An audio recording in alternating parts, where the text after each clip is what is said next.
وسلام علی المرسلین والحمد للہ رب العالمین. اللہم صلی علی سیدنا محمد وعلی آل سیدنا محمد وبارک وسلم. اللہم صلی علی سیدنا محمد وعلی آل سیدنا محمد وبارک وسلم.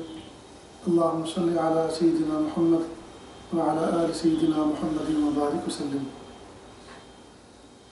قرآن پاک کے اندر اللہ رب العزت نے بندوں کو حکم دیا اقرأ بسم ربک الذی خلق، پڑھیے اس رب کے نام سے جس نے آپ کو پیدا کیا. کائنات میں جتنی مخلوق ہے کسی کو پڑھنے کا حکم اللہ نے نہیں دیا. جتنا علم ان کو چاہیے وہ تکوینی طور پر پیدائشی طور پہ ان کو مل گیا. مثلا مرغی کا بچہ ہے تو اس کو کچھ سکھایا نہیں جاتا، اور دوست اور دشمن کو پیدائشی طور پہ جانتا ہے.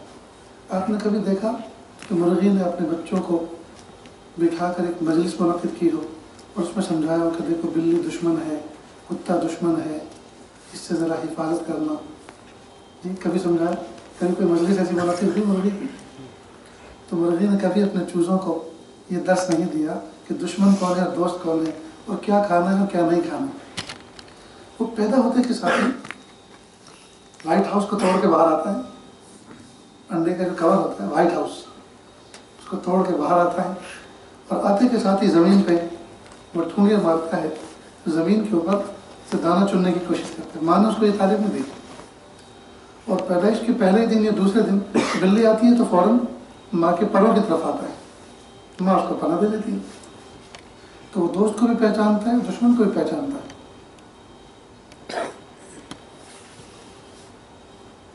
آپ نے کبھی نہیں دیکھا ہوگا کہ بکری پڑھنے کے لیے گئی ہو بھینس کے پاس اور بھینس نے اس کو سورہ یاسین شریف یاد کرائی ہو. پڑھنے کا حکم اللہ رب العزت نے حضرت انسان کو دیا، اقرأ بسم ربک الذی خلق. اللہ کا شکر ہے کہ اللہ رب العزت نے آپ لوگوں کو اس مبارک عمل کے لیے منتخب فرمایا. اس علم دین کے حصول کے لیے اس آسمان کی چھت کے نیچے، دوسری چھت کے نیچے آپ کو جمع کیا، دین کو پڑھنے کے لیے، دین کو سیکھنے کے لیے. اب اللہ سے یہ دعا کریں کہ پیارے اللہ علم الہی کے ساتھ نور الہی اور علم نبوت کے ساتھ نور نبوت عطا فرما اور مدرسہ الہیہ میں عطا فرما. علم الہی کے ساتھ نور الہی، مدرسہ الہیہ میں عطا فرما. یہ اللہ تعالیٰ سے ہم دعا کریں. عزیز طلبہ، آپ ہیں طالب علم. طالب علم ہے یہ اسٹوڈنٹ، پھر جلدی سے طالب علم ہے نا. یہ دو لفظوں کا مجموعہ ہے، طالب اور علم. طالب علم دو لفظوں کا مجموعہ ہے، ایک طالب ایک علم. علم کی طلب کرنے والے کو طالب علم کہتے ہیں. جو آدمی دنیا طلب کرتا ہے اس کو طالب دنیا کہتے ہیں. جو آدمی الیکشنوں میں کھڑے ہو کر عزت ڈھونڈتا ہے اس کو طالب عز و جاہ کہتے ہیں، طالب حکومت کہتے ہیں.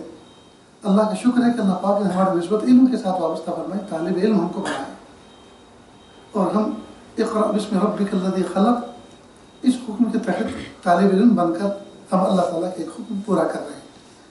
جس رب نے ہمیں نماز کا حکم دیا، تلاوت کا حکم دیا، ذکر کا حکم دیا، اسی رب نے ہمیں پڑھنے کا حکم دیا. اللہ کا شکر ہے کہ اللہ پاک نے ہم سے یہ علم حاصل کرنے کا جو اللہ نے ہمیں حکم دیا اس کو پورا کرنے والا بھی ہمیں بنایا. لیکن تجربہ کچھ مشاہدہ اس طرح سے ہے کہ جو طلبہ مدارس کے اندر پڑھنے کے لیے بیٹھے ہیں ان میں سے اکثر طالب علم نہیں ہوتے. ایک سے پوچھا جائے آپ طالب علم ہیں، سب کہیں ہاں طالب علم. لیکن حقیقت یہ ہے کہ طالب علم اکثر نہیں ہوتے. تو پھر کیا ہوتے ہیں؟ یہ تو مجبور العلم ہوتے ہیں. ماں باپ نے پڑھنے کے لیے بھیجا اور محتم صاحب نے ریسیو کر لیا تو پڑھنے آ گئے. نہ وہاں سے طلب پیدا، نہ گھر میں طلب پیدا تھی، نہ یہاں طلب پیدا ہوئی. تو طالب علم تو ماں اور باپ ہیں، ان کے دل میں علم کا شوق ہے، اس لیے تو انہوں نے پڑھنے کے لیے بھیجا. ان کے دل میں علم کی طلب ہے، پیاس ہے، تبھی تو انہوں نے علم کے لیے بھیجا. نہ ہمارے دل میں گھر میں طلب تھی، نہ مدرسے میں طلب ہے. اب حقیقی معنی میں طلب پیدا ہو جائے اس کے لیے کیا کریں؟ طلب پیدا ہو جائے اس کے لیے کیا کریں؟ اس کے لیے کوشش کرنی چاہیے.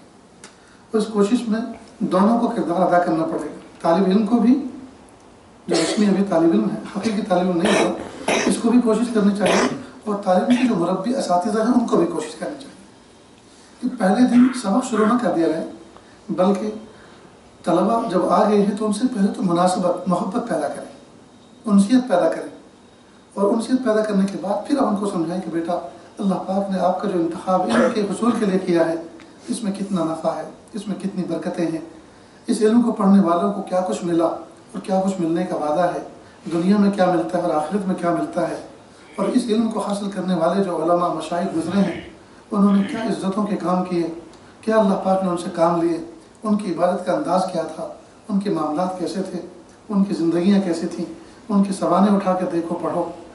تو ان کے واقعات سنا کے طلبہ عزیز کے اندر استعداد پیدا کی جائے, ان کے اندر طلب پیدا کی جائے, ان کو تیار کیا جائے, ان کو موٹیویٹ کیا جائے.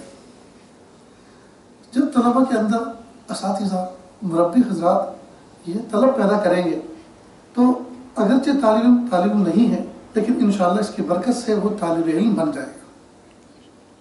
اب یہ عام طور پہ مدارس دنیا کے اندر دیکھا گیا ہے کہ پہلے دن داخلہ ہوتا ہے, دوسرے دن تقسیم اسباق ہوتی ہے, تیسرے دن سبق شروع ہوتے ہیں اور پھر کہتے ہیں ہاں چلو پڑھو, ربی یسر ولا تعسر وتمم بالخیر.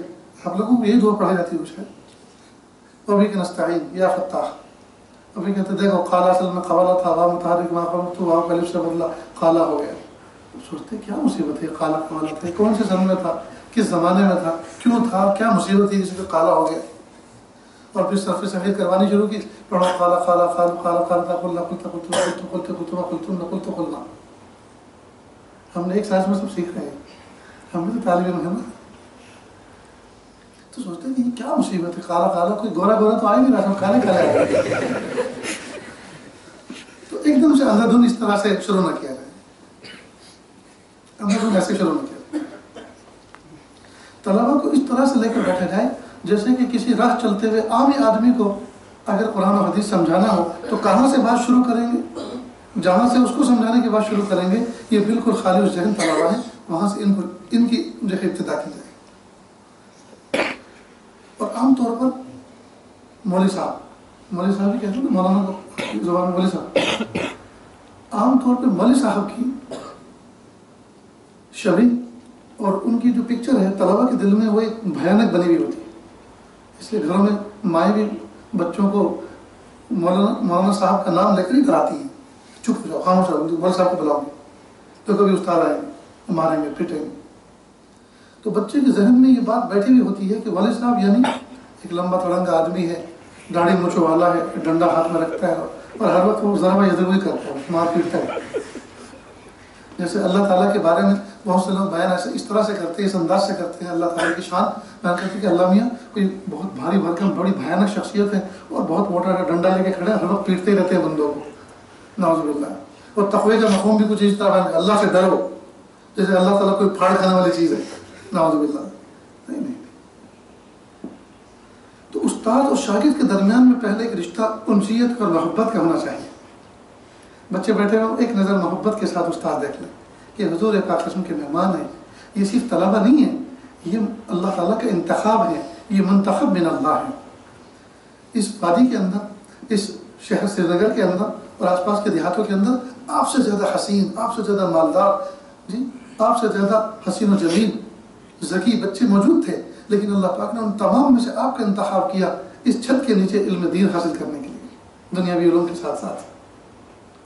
تو استاد کو چاہیے کہ وہ یوں نظر ڈال کے دیکھے الحمدللہ یہ صرف ماں کے بچے نہیں ہیں, یہ میرے شاگرد نہیں ہیں, یہ اللہ کا انتخاب ہے.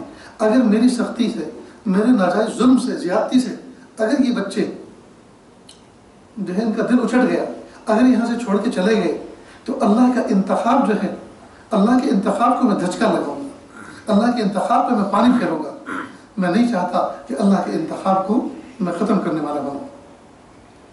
اس عاجز کے پاس بہت سارے معاملات آتے ہیں اور میاں بیوی کے جھگڑے ہوتے ہیں, گھروں کے جھگڑے ہوتے ہیں, تو اس میں کئی مرتبہ ایسا ہوتا ہے کہ میاں بیوی کے اندر بس طلاق ہو جائے, تو حتی الامکان میں کوشش کرتا ہوں اس بات کی کہ نہیں, محبت قائم ہو جائے. اور نہ جانے الحمدللہ کتنے گھر ٹوٹتے ہوئے اور کتنے اجڑتے ہوئے بچ گئے. آج تک میں نے کبھی کسی کو یہ مشورہ نہیں دیا کہ آپ طلاق دے دو. جو رشتہ اللہ کے نام پہ جڑا ہے تو میں جوڑنے والوں میں تو اپنا شمار کراؤں, توڑنے والوں میں اپنا شمار کیوں کروں کہ میں نے رشتہ توڑوایا. تو استاد کو بھی چاہیے کہ وہ اس تصور کے ساتھ بچوں کے ساتھ معاملہ کرے, بیہیو کرے, یہ سوچے کہ میں ان بچوں کو آگے پہنچانے والا, آگے بڑھانے والا تو بنوں, لیکن میری بدعملی کی وجہ سے, میری بداخلاقی کی وجہ سے, میری بیجا سختی کی وجہ سے کہیں یہ بچے اپنی راستہ تبدیل کرنے والے نہ بنے میرے بیہیو کی وجہ سے. اگر ایسا ہوا تو گویا اللہ تعالیٰ چاہتے تھے کہ یہ بندہ آگے بڑھتا اور میں درمیان میں مخل بنا اور ان کے راستہ بدلنے کا سبب بنا. تو اس کا اہتمام کرنا چاہیے. نہیں ایک نظر محبت سے سب کو دیکھ کر پھر کہیں بچہ کیسی طبیعت ہے, ٹھیک ہے, کیا حال ہے, ایک ایک حال پوچھے انفرادی, اس میں 2 منٹ بھی نہیں لگتی. کیسی طبیعت ہے, صحت ٹھیک ہے, یاد کر رہے ہو, دل لگ رہا ہے.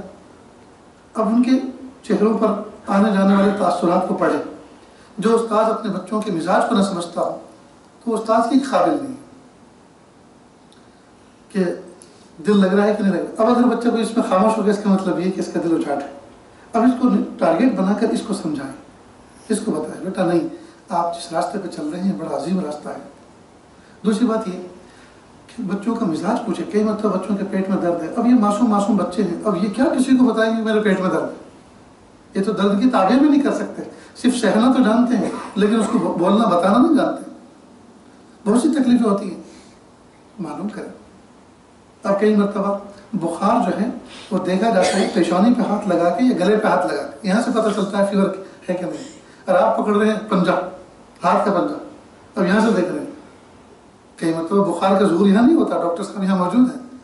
بخار کا ظہور کئی مرتبہ انگلی پکڑ کے نہیں ہوتا, وہ پیشانی پہ ہاتھ لگانے سے یا گردن پہ ہاتھ لگانے سے محسوس ہوتا ہے. اب آپ نے فیصلہ کیا ہاتھ پکڑ کے نہیں, کوئی بخار نہیں ہے, ٹھنڈا بخار ہے, بیوقوف بنا ہے سب کچھ, ایک دم پیٹ سبق سنو. اب بخار تو تھا جو تھا, اس کے ساتھ میں ڈپریشن میں اور زیادہ مبتلا ہو, ایک دوسری بیماری بھی شروع ہو گئی کہ یہاں کوئی سنوائی نہیں ہوتی, یہاں تو ہر وقت بس دھمکیاں ملتی ہیں. تو ایک کامیاب شاگرد اور کامیاب استاذ کا رشتہ یہ ہونا چاہیے کہ دونوں کے درمیان میں محبت اور الفت کا رشتہ قائم ہو, اور بچہ استاذ کو کوئی ڈینجر چیز نہ سمجھے بلکہ ایک مشفق باپ سمجھے. وہ اپنے دل کی بات ان کے سامنے کہہ سکتا. جب تک طالب علم اپنے دل کی بات استاذ کے سامنے کہنے والا نہ بنے, اس کا مطلب یہ کہ بیجا روب اس کے اوپر بیٹھا ہوا ہے. تو بیجا روب نہ بٹھائیں بلکہ محبتوں کے ساتھ بچوں کے ساتھ میں بیہیو کریں. نیز طلبہ عزیز کو بغیر مطالعہ کے ہرگز نہ پڑھائیں. یعنی استاد تو مطالعہ کرتے ہی ہے لیکن طلبہ کو بھی کہیں بیٹا آپ لوگ عبارتیں خود حل کر کے لائیں. بلکہ ایک جو ہے انداز درس کا یہ بھی رہا ہے, ایک بچے کو کہتے بیٹا عبارت پڑھو اور مطلب بیان کرو. وہ عبارت بھی پڑھتا تھا, مطلب بھی بیان کرتا تھا, صرف استاد ویریفیکیشن کرتا تھا. غلط ہوتا تھا اس کو ٹھیک کرتا تھا, جو ٹھیک ہوتا تھا کہتے ماشاء اللہ الحمدللہ ٹھیک ہے, بہت اچھا. دوسرے دن دوسرے سے, تیسرے دن تیسرے سے, اس طرح سے طلبہ کے اندر استعداد پیدا ہوتی. یہ ایک دم مبتدی بچوں سے نہیں, جو ذرا منتہی درمیان میں ہوتے تھے, ان بچوں سے یہ عمل کروایا جاتا تھا. ایک طریقہ یہ بھی تھا. بہرحال طلبہ کو کہا جائے کہ جو سبق میں کل پڑھاؤں گا آپ خود اس کو حل کر کے لانے کی کوشش کریں. تو جب بچہ اس کو حل کرے گا تو ظاہری بات ہے کہ یا تو حل کرے گا یا نہیں کر پائے گا, یا تو حل کر پائے گا یا نہیں کر پائے گا. نہیں کر پائے گا تو ایک بات سمجھ میں آئے گی کہ میں کچھ نہیں سمجھا. جب یہ بات سمجھ میں آئے کہ میں کچھ نہیں سمجھا تو اس کا مطالعہ کامیاب ہے. کامیاب اس لیے ہے کہ اب اس کے ذہن کے اندر سوال پیدا ہو گیا, طلب پیدا ہو گیا, اب ہوا یہ طالب علم. اب استاد جو پڑھائیں گے یہ ہمتن گوش ہو کے ان کی پیشانی پہ نظر جمائے گا کہ دیکھیں رات کو اس عبارت کو, اس سینٹینس کو حل کرنے میں مجھے 5 منٹ لگے تھی, میں حل نہیں کر سکا. دیکھیں استاد اس کا مطلب کیا بیان کرتے ہیں. آج جب استاد اس کا مطلب بیان کریں گے یہ بچہ مسکرائے گا کہ سبحان اللہ, ہاں میرے استاد, رات کو میں جس کو حل نہ کر سکا استاد نے چٹکیوں میں حل کر دیا. تو استاد کی قدر و منزلت بھی دل میں آئے گی, اور طلب کے بعد, سوال کے بعد, طلب کے بعد جو بات جواب بنتی ہے وہ اوقاف النفس ہوا کرتی ہے, وہ دل میں جم جایا کرتی ہے. چنانچہ یاد بھی اچھی طرح سے رہے گا. دیکھو بغیر طلب اور بغیر بھوک کے تو وازوان بھی اچھا نہیں لگتا. یہ جو طرح طرح کے پکوان آپ کے یہاں ہوتے ہیں, اگر پیٹ یہاں تک بھرا ہوا ہو اور بھوک نہ ہو تو یہ سب اچھا لگے گا؟ نہیں اچھا لگتا. کیوں؟ اس لیے کہ طلب جو پیدا نہیں ہوئی ابھی، خواہش جو پیدا نہیں ہوئی. اسی طرح جب تک مطالعہ کر کے آپ طالب علم نہ بن جائیں، طلب اپنے اندر پیدا نہ کر لیں، استاد چاہے کتنے ہی قیمتی باتیں ہیرے جواہرات آپ کے سامنے کیوں نچھاور نہ کر دے، کچھ سمجھ میں نہیں آتا. تو جو بچے جو طالب علم مطالعہ نہیں کرتے وہ حقیقت میں ظالم ہیں. ظالم اس معنی کر کے ہیں کہ استاد سمجھانے کی کوشش کر رہے ہیں، وہ سمجھ نہیں پا رہے. سمجھ اس لیے نہیں پا رہے جی کہ ان کے اندر طلب ہی نہیں ہے. اب استاد چاہ رہا ہے کہ میں کسی طرح سے ان کے دل و دماغ میں گھس کر ان کو سمجھاؤں، لیکن ان کے اندر طلب ہی نہیں. وہ تاثری پیش نہیں کر رہے کہ ہاں تم جو بات کر رہے ہو وہ صحیح ہے اور بہت اچھی ہے اور بہت مناسب ہے. وہ تاثری پیش نہیں کر رہے، تاثر پیش نہیں کر رہے تو استاد کے دل دماغ کے اندر ایک خاص قسم کی چوٹ لگتی ہے. ہائے اتنی محنت کر کے میں ان کو پڑھایا سمجھایا اور انہوں نے کوئی تاثری پیش نہیں کیا کہ یہ بات اچھی تھی. تو یہ ظلم ہوتا ہے تعلیم کی طرف سے استاد کے اوپر. تو کئی مرتبہ استاد ظالم ہوتا ہے تعلیم پر، اور کئی مرتبہ تعلیم ظالم ہوتا ہے استاد کے اوپر. تو اس لیے آپسی ظلم سے پتہ نہیں، اللہ کرے آپ کی پوری وادی کے اندر ایسے جو ہے سزائیں نہ دی جاتی ہوں. عام طور پر جس بچے کو سبق یاد نہیں ہوتا اس کو مرغا بنا دیتے ہیں. آپ کیا مرغا بناتے ہیں یا مرغی بناتے ہیں؟ حضرت مولانا خالد سیف اللہ صاحب اللہ تعالیٰ ان کو بہت اچھا رکھے، دارالفلاح ادارے ترکیسر میں تشریف لائے اور مان لگے میں کسی ادارے میں پڑھاتا تھا اور میری درسگاہ کے سامنے ایک استاد کی درسگاہ تھی حفظ کی، تو حفظ کراتے تھے لیکن مزاج کے بہت سخت تھے اور آئے دن بچوں کو باہر مرغا بنانے کے لیے باہر نکال دیتے تھے، مرغا بنو. تو میں نے سوچا کہ میں ان کو کچھ کہوں گا تو مزاج کے ذرا سخت ہیں، پتہ نہیں ان کو برا لگے. تو میں نے سوچا کہ آج تو میں بات کہہ ہی دیتا ہوں. چنانچہ ایک درسگاہ سے باہر نکلے، حافظ صاحب سے کہا حافظ صاحب ہم نے کتابوں میں پڑھا ہے کہ اللہ کے محبوب صلی اللہ علیہ وسلم کی اس امت کو مشق کا عذاب نہیں دیا جاتا یا نہیں دیا جائے گا. پہلی امتوں کو مشق کا عذاب دیا کہ ان کو بندر بنا دیا، خنزیر بنا دیا، لیکن اس امت کو مشق کا عذاب نہیں دیا جائے گا. لیکن جس بچے کو آپ نے مرغا بنایا ایسا لگتا ہے مشق کا عذاب ابھی ہے. مرغا انسان کو مرغا بھی بنایا جا سکتا ہے. تو خیر وہ ہنسنے لگے. اس کے بعد سے تھوڑا سا ان کو تنبہ ہوا کہ ٹھیک نہیں. اسی طرح استاد درسگاہ سے باہر نکال دے بچے کو. اب کل جو سبق نہیں سمجھا تھا تو اس کو سنا نہیں پایا، جب آج بھی سبق پڑھائیں گے اور وہ نہیں سمجھے گا تو یہ تو بہت کمزور بنیاد ہو جائے گی. جب کل کا نہیں سمجھے تو آج کا کیا سمجھے گا؟ کل جب آپ نے پڑھایا تھا، پرسوں جب آپ نے پڑھایا تھا، آپ کے سامنے بیٹھ کے نہیں سمجھ سکا اور یاد کر کے نہیں لا سکا. آج جب کہ آپ نے اپنی نظروں کے سامنے سے بھی اس کو دور کر دیا تو آج جو سبق پڑھائیں گے وہ کیسے حل کر کے لائے گا؟ یہ طریقہ نہیں. بہرحال یہ چند باتیں غیر مرتب سی حاجت نے آپ کے سامنے پیش کی.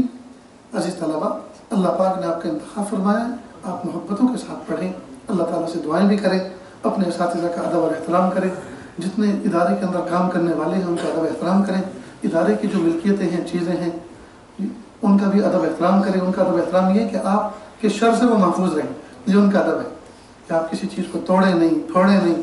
جی اس کو جس طرح سے آپ اپنے گھر کی چیزوں کا خیال رکھتے ہیں اس طرح سے کا خیال رکھیں. اللہ کی امانت ہے، یہ اللہ کی ملکیت ہے، اللہ کی امانت ہے. یہ مسجد ہے، یہ درسگاہ ہے، یہ کسی کی ذاتی ملکیت نہیں ہوتی ہے، اللہ کی امانت ہوتی ہے.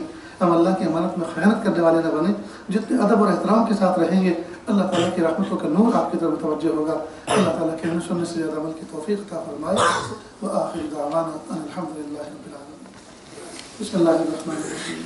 اللهم صل على سيدنا محمد وعلى آل سيدنا محمد وبارك وسلم. لا أحصي ثناء عليك أنت كما أثنيت على نفسك. رب اغفر وارحم وأنت خير الراحمين. لا إله إلا الله الحليم الكريم. سبحان رب العرش العظيم والحمد لله رب العالمين. نسألك موجبات رحمتك وعزائم مغفرتك والغنيمة من كل بر والسلامة من كل اسم. لا تدع لنا ذنبا إلا غفرته ولا هما إلا فرجته ولا حاجة هي لك إلا قضيتها یا ارحم الراحمین یا ارحم الراحمین. میرے پیارے اللہ، ہم ظاہر آپ کے بندے حقیقت میں نہایت گندے. اللہ ہمارے دلوں کی گندگی کو دور فرما، ہمیں اپنی بندگی کا سلیقہ عطا فرما، شرمندگی والے کاموں سے ہماری حفاظت فرما، برے دن سے، بری بات سے، بری رات سے، برے انجام سے ہماری حفاظت فرما، سوء خاتمہ سے ہماری حفاظت فرما. پیارے اللہ، پھول جیسی عمر رکھنے والے بچے، معصوم بچے آپ کے سامنے ہاتھ پھیلائے ہوئے ہیں، ہاتھوں کا پیالہ بنا کر آپ سے بھیک مانگ رہے ہیں. اللہ جی آپ ان بچوں کو علم نافع عطا فرما دیجیے، عمل صالح کی توفیق عطا فرما دیجیے. پیارے اللہ، دل کے اچٹ جانے سے، دل کے اجڑ جانے سے حفاظت فرما دیجیے، ادھورا پن سے حفاظت فرمائیے. پیارے اللہ، ایسا